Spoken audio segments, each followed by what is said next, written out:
you all to the second part of this lecture series on wireless communication. So in this video lecture, we'll be seeing how to solve problems based on cellular architecture and sectoring. So let's begin with cellular architecture. Before we start solving the problems, let's discuss very quickly the cellular architecture for better understanding. A cell is a small unit which covers a small geographical area. Number of cells together form a cluster. The clusters are repeated so that the entire geographical area is covered. The cells in one cluster cannot use the same frequency. So the numbers 1, 2, 3, 4, 5, 6, 7 here not only indicate the cells but also indicates that they use different set of frequencies. The set of frequencies used in one cluster can be reused in the other cluster. So this concept is called as frequency reuse. So the cells which use the same set of frequencies are called as co-channels. And the cells which use different set of frequencies are called as adjacent channels. So in a cellular architecture, we will have two types of interference, co-channel interference and adjacent channel interference. Now let us see how to determine the system capacity of a cellular architecture. So M refers to the number of times the cluster is repeated. We need to repeat the cluster in order to cover the entire geographical area. And N refers to the cluster size. That is the number of cells in a cluster. So for this example, N is equal to 7. And K refers to the number of channels in each cell. So each cell will have a set of channels. The number of channels per cell is called as K. So the system capacity C is equal to M into K into N, which is also written as M into S, where S is nothing but K into N. That is the total available channels in a cluster.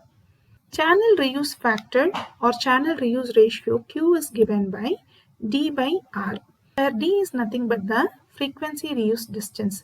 That is, the distance between two co-channels is called as D, and R is nothing but the cell radius, which can also be written as square root of 3n, where n is nothing but the cluster size.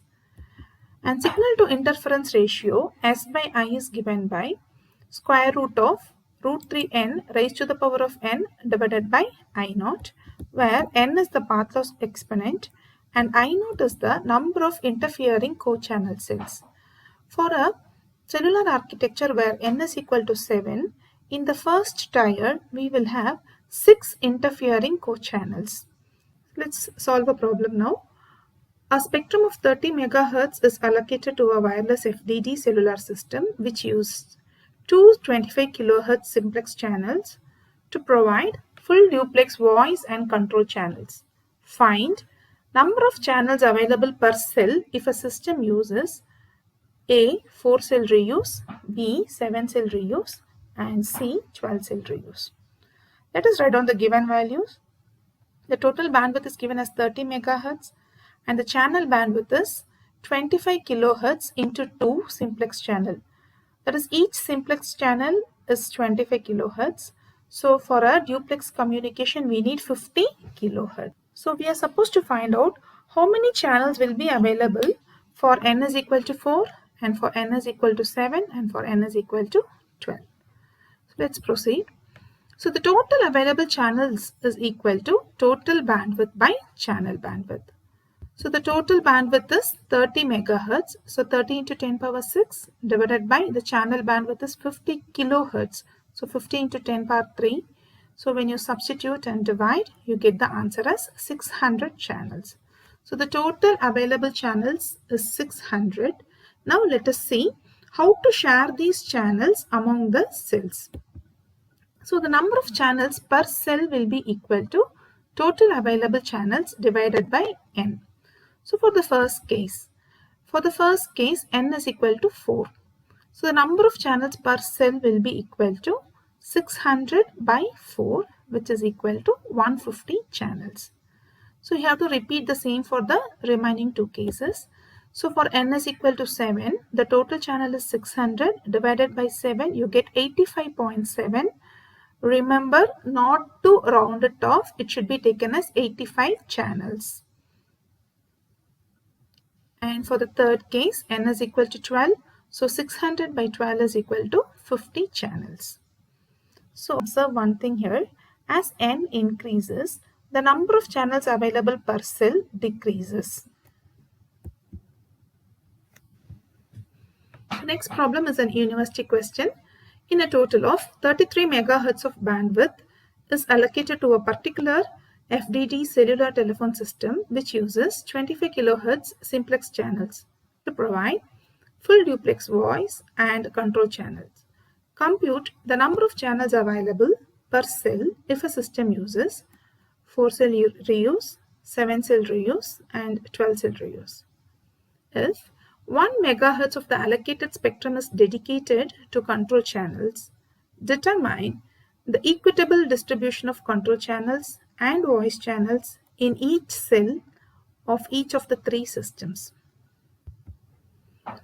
So this problem is also a similar problem which we have discussed earlier, but here an additional detail regarding control channel is given. So the available channels should be distributed between control as well as voice channel. Let's write down the given values. The total bandwidth is 33 megahertz. The simplex channel bandwidth is 25 kilohertz and the control channel bandwidth is 1 megahertz. So we have to find out the number of channels available for n is equal to 4, 7, 12 and also the distribution of control and voice channels for all the three cases. So let's start. So the total available channels is equal to total bandwidth divided by channel bandwidth. So the total bandwidth is 33 megahertz. So 33 into 10 power 6 divided by 2 into 25. We need 2 simplex channels. So 2 into 25 into 10 power 3. So which is equal to 660 channels. The number of channels available for n is equal to 4 is equal to 660 by 4 which is equal to 165 channels. And for n is equal to 7, 660 by 7 which is equal to 94.28 which is approximated to 94 channels. That is each cell will have 94 channels. This is 12. So the total available channel 660 by 12 will give us 55 channels per cell.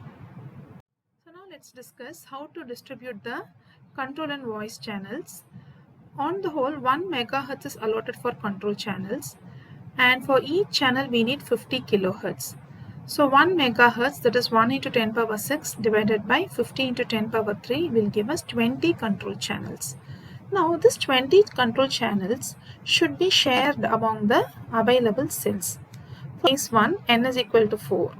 And the available channels per cell is equal to 165 as we have found out earlier. So 20 control channels should be shared by these 4 cells. So 20 by 4 will be equal to 5 control channels per cell.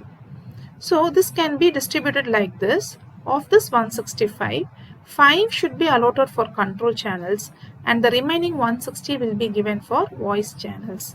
So you have to always remember the sum 160 and this 5, that is the number of voice channels plus the control channel should be equal to the total available channels. So let's do it for the second case. Second case, n is equal to 7 and we have found out the available channels per cell is equal to 94. So the 20 control channels now should be shared by these 7 cells. So 20 by 7 we get 2.85 which may be approximated as 3 control channels per cell. So if we have to allot 3 control channels per cell, we need 3 into 7, 21 control channels. But we have only 20 control channels. Now we have to share this like this. That is, 6 cells can be allotted with 3 control channels and the one remaining cell can be allotted with 2 control channels. And we know that for each cell we have 94 channels. So if of this 94, if 3 is given for control, the remaining 91 will be the voice channels. And for the last cell, the 7th cell, 2 control channels we have. So 92 voice channels we can have. So the control channels and voice channels should be distributed in this manner. This is not mandatory. It can be done this way, but we have to ensure that each cell has got at least one control channel. Let's do it for the third case. For the third case, n is equal to 12 and the available channels per cell is equal to 55. So now we have 20 control channels. So 20 by 12, we have 1.6667. So which can be approximated as 2 control channels per cell. So if we have to allot 2 control channels per cell, we have 12 cells. So 2 into 12, we need 24 control channels. But we have only 20 control channels. So now let us see how to share this. So the 8 cells can be given 2 control channels. So if for these 8 cells, if you take 2 channels for control, the remaining 53 channels will act as voice channels. And for the remaining 4 cells, we can allot only 1 control channel. And for these 4 cells, we will have 54 voice channels. So as I have told you earlier, always remember the sum, this 53 voice plus the 2 control should be equal to this 55. So 53 plus 2 should be equal to 55, and the same way 54 plus 1 should be equal to 55. And always we have to ensure that each cell has got at least 1 control channel. So this is how the control and voice channels can be distributed for the given cell structure. So problem number 7. Consider a cellular system in which there are a total of 1001 radio channels available for handling traffic. Suppose the area of a cell is 6 square kilometer and the area of the entire system is 2100 square kilometer. Calculate the system capacity C if the cluster size is 7. So let's write down the given values. The entire system area is given as 2100 square kilometer and the area of one cell is given as 6 square kilometer. The total channels is given as 1001 and the cluster size is given as 7. S is nothing but the total channels available for a particular cluster. Now to find out the system capacity, we know the formula C is equal to M into K into N, which is nothing but M into S, where M is the number of times, K is the number of channels per cell, and N is the cluster size. So first step, we have to find out M, that is how many times the number of cluster is supposed to repeat it in order to cover the entire area. So in one cluster we have 7 cells and the area of one cell is 6 square kilometer. So the area that will be covered by one cluster is equal to 7 into 6, which is 42 kilometer square. So one cluster can cover 42 square kilometer. Then in order to cover 2100 square kilometer, how many clusters do we need? So to cover 2100 square kilometer, we need 50 clusters. That is 2100 by 42, we get it as 50. So now we have got 50. So now we have found out the value of M as 50. That is, the clusters are supposed to be repeated 50 times in order to cover the entire area of 2100 square kilometer. Now to find the system capacity, C is equal to M into S. 50 into S is 1001. So 50 into 1001, we get it as 50,050 channels. So problem 8. Consider a cellular system in which there are a total of 1000 radio channels available for handling traffic.